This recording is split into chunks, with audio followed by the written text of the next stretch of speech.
ఆంధ్రప్రదేశ్లో దేశంలో ఎక్కడా లేని విధంగా మత మార్పిడులు జరుగుతున్నాయి.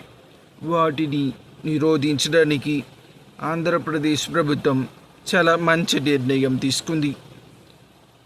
తిరుమల తిరుపతి దేవస్థానం ఆధ్వర్యంలో రాష్ట్ర వ్యాప్తంగా సుమారు 1000 దేవాలయాలు నిర్మించి ప్రజల్లో భక్తి విశ్వాసాలు తిరిగి తీసుకొస్తామని ఆంధ్రప్రదేశ్ ప్రభుత్వం తెలిపింది.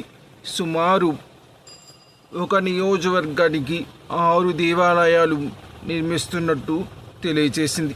అయితే ప్రస్తుతం ఉన్న దేవాలయాల పట్ల కూడా కొద్దిగా మంచి నిర్ణయాలు తీసుకోవాల్సిన అవసరం ఉంది. ఎందుకంటే చాలా దేవాలయాలు జీర్ణావస్థకు చేరాయి.